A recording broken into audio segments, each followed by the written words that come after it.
So being consistent means to be able to recreate something over and over and over and over again to a certain percentage. So it's not 100%. I think if they want to be consistent, then they have to understand some of the laws. Because I think without knowledge, knowledge is power, as long as it's applicable and it's correct. And then from a consistency standpoint, most of the people who come to see me, their whole life is a routine and a process, right? I mean, everything they do is a routine and a process. And then they come to the driving range or the golf course, and it's more based in that chaos theory. So they don't really recognize okay, I do, in my business, I've done this, this, this, this, and this. So, your business has been good, sir, from day one? Oh, no, I went bankrupt 3 times before I hit a home run. Oh, interesting. So you're not willing to hit, do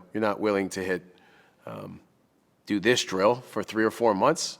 So I always try to compare that, is that, by the time someone comes to see me in their own career and things that they can relate to, or if they played other sports, oh, you won the Heisman when you were 8.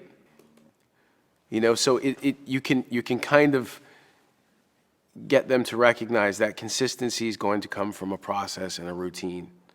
And there's a complete difference between learning and performance. Here's a drill that I call 9 to 3. So what I want you to picture is it's 12 o'clock above me, it's 9 o'clock on this side, 3 o'clock on this side. This drill is the 9 to 3 o'clock drill. The reason that I use this drill so often from beginners all the way up to the highest level of golf is because what I've noticed after years of working with professionals is there's really no 2 backswings that look identical, and there's really no 2 follow-throughs that look identical. But in all the solid, consistent ball strikers, what their arms and their club and their hands are doing from roughly 9 o'clock to 3 o'clock is always very similar. So my preference for this is that people work on it, because if you can't do what you're trying to do in a 200-yard shot, you have no right to do that in a 200-yard shot, and you need to bring it into a smaller picture.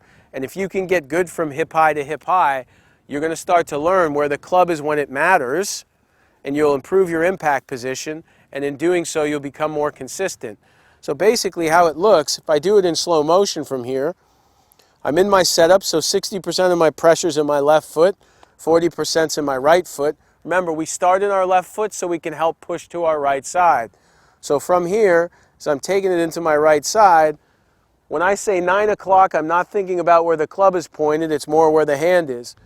So from here, I go ahead and I set the club and create some angle from 9 o'clock, and now, as I start through to my left side, I'm pushing into my left side, lower body starting to rotate. As I'm moving through here, in order to get to 3 o'clock properly, as I'm rotating, I have to get taller. So you can see at this point that I'm not resetting the club, but I'm really holding my impact position. So if I'm in my impact position, as I'm getting taller and turning, I'm trying to maintain that. So I would do this for half an hour a day. You can use anything from a sand wedge to a 7-iron. And going from 9 o'clock to 3 o'clock is just going to look like this. Okay, so if I hit my 8-iron 160 yards, these shots are traveling no more than 100 yards. And it's because I'm trying to have the quality of the movement to make sure that I become more consistent with less manipulations at impact. So one more time. I'm going to go from 9 o'clock to 3 o'clock. So you can see in here that my body's fully rotated, that I've got tall, my hips are now in extension, and I've maintained my impact position all the way through to my follow through. So if you're able to do that, because you maintain the impact position, you're going to maintain the radius in your swing. And because you're working from 9 to 3, because you're not getting a lot out of the momentum of having a big arc, you have to learn how to use the side-to-side forces of pressure that we're using to create force and movement, and then using the rotation and extension of the body to make sure that the club can stay on plane, moving through the shot, back up the plane, and that's what the 9 to 3 drill is going to help you with.